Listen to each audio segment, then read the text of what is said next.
Everyone thinks the Sinaloa Cartel died when El Chapo got locked away for life. Wrong. Dead wrong. Because while the world's most famous drug lord rots in a concrete box in Colorado, his 80-year-old brother is still out there, running, hiding, winning. Aureliano Guzmán Loera.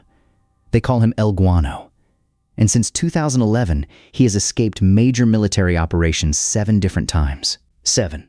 Think about that number for a second. Elite Marines, helicopters, drones, and U.S. intelligence all hunting one old man in the mountains, and he keeps slipping through their fingers. So here's the question that should keep you up at night. How does an 80-year-old fugitive outrun the 2 most powerful militaries on the continent while his own family's empire burns to the ground around him? That's the story. And it's uglier than anything you've been told. Let's back up. Because most people don't even know El Guano exists. They think El Chapo's sons took over after their father fell. They didn't. Not fully. It was the older brother who picked up the pieces. On November 5th, 2021, the U.S. State Department put $5 million on his head. $5 million. For a man in his 80s hiding in the hills of Durango and Sinaloa. Then, on December 28th, 2022, a federal grand jury in Arizona hit him with conspiracy charges for moving controlled substances into America. The message was clear. Catch him, convict him, and he faces the same mandatory life sentence his brother is living right now. No parole. No deal. Just a cell until the end. And El Guano knew exactly what that meant. So he ran. And he kept running. This man is different. He escapes and survives things nobody should survive. Go back to October 2016. El Guano was targeted in major mountain military raids. Bleeding out. A cartel associate takes a bullet in a mountain gunfight. Bleeding out. His people rush him to a local hospital, where a military doctor patches him up and saves his life.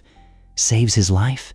And then? Cartel gunmen ambush the convoy on the highway, kill 5 soldiers and the medic who kept him breathing, and carry off their associate. The man who saved him, gone, murdered, minutes after doing his job. That's who we're dealing with. Not a myth. Not a legend. A man who repays mercy with a bullet and calls it survival. So how does one family stay this deep in the game for this long? Subscribe to this channel and you'll start seeing how these empires really work. The parts, the headlines skip right over. Because this story only gets stranger from here. Now watch how the escapes stack up. February 24th, 2023. Mexican Marines pour into El Durazno, Durango, in a large operation built to end him. He vanishes. July 8th, 2024. Military forces raid Durango and corner his security chief, Luis Rivera Ochoa, known as LR8. In the chaos, 4 of his gunmen are killed, his son. And still, the old man escapes into the hills. Think about the cost of that. A child dead, a top lieutenant captured, and the boss walks away again. R8 stood his ground in a desperate firefight, got himself arrested, and bought his boss the minutes he needed to disappear. Loyalty like that keeps a fugitive alive. It also gets people killed. And the noose only tightened. September 11th, 2025. Mexican federal forces surround the entire town of Tamazula, Durango. The whole town. They plan to box him in with nowhere to go. He evades the blockade anyway. Then December 2025, the Navy comes back with land forces and helicopters, hammering his properties across El Durazno. Nothing. Empty. Gone again. Years of operations, some of the biggest manhunts in modern Mexican history, and this man in his 80s keeps beating them. Genius? Luck? Or something darker, like people on both sides of that line who don't actually want him caught? You start asking that question, and the whole thing looks different. Meanwhile, something was rotting inside the family itself. July 2024. El Chapo's son, Joaquin Guzman Lopez, does the unthinkable. He kidnaps his own godfather, Ismael Zambada, the famous cartel co-founder known as El Mayo. Kidnaps him. Forces the old man onto a plane bound for the United States. Why? To buy his own freedom. To hand the Americans a huge prize in exchange for a softer landing. And it worked, sort of. But it also lit a match. That single act of betrayal detonated the civil war that's tearing Sinaloa apart right now, splitting the cartel into pieces that are still killing each other today. Here is what that split looks like on the ground. On one side, La Maiza, the loyalists of the betrayed El Mayo, out for revenge. On the other, Los Chapitos, El Chapo's sons, the ones who threw the first punch. And standing with the sons? Gente del Guano, El Guano's people. The uncle backing his nephews in a war against the men their own family stabbed in the back. Blood against blood, old allies turned into targets. The business dispute became a family eating itself alive, and El Guano is caught right in the middle of it. If this is pulling you in, take a second to hit like. It genuinely helps push this story to more people who have no idea any of it is happening. And the enemies of El Guano stopped playing fair a long time ago. February 1st, 2026.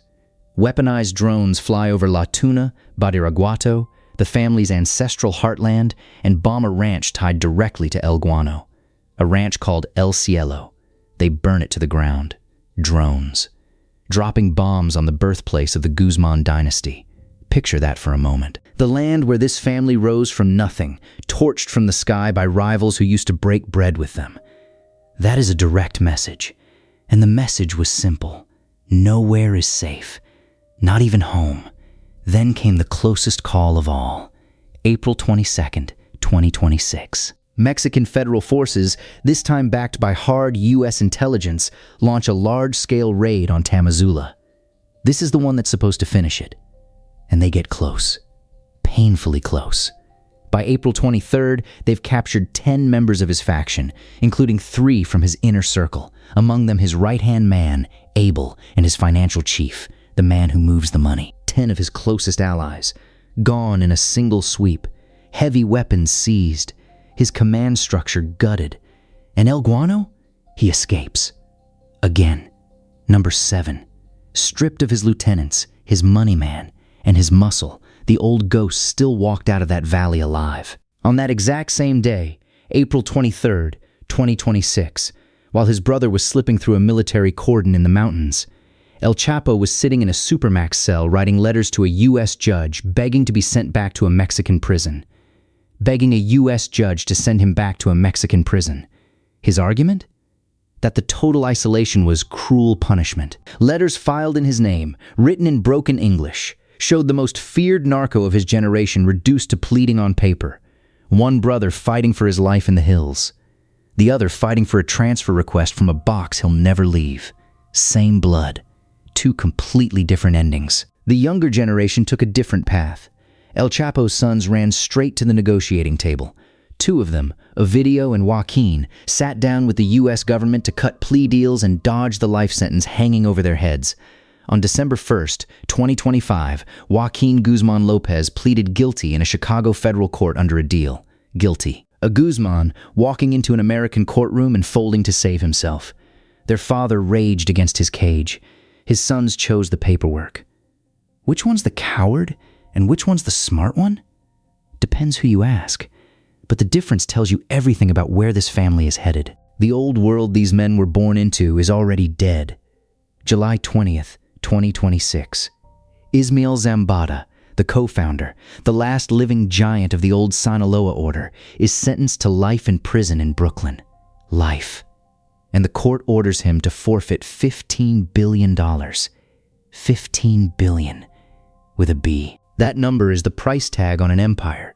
Read aloud in a New York courtroom as its founder was buried alive under a life term. The man who kidnapped him bought a deal. The man who built the thing got a cell and a bill no human could ever pay. That's the whole story of Sinaloa right there, in 2 sentences. So where does that leave El Guano? Trapped. His ranch is ash.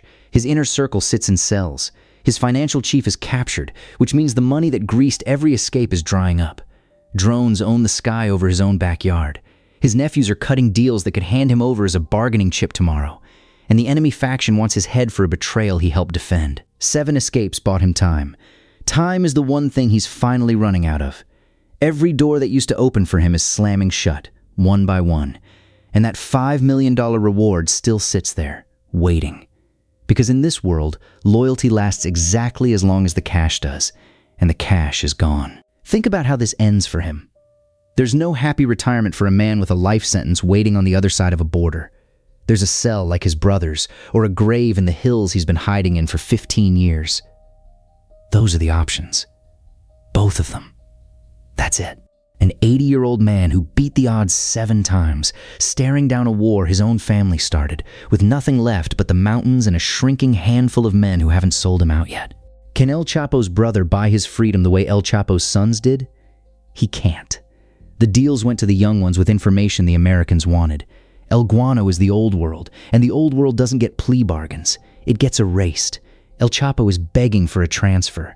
His co-founder got $15 billion in forfeiture and a life term. The empire that took 40 years to build is being dismantled in real time.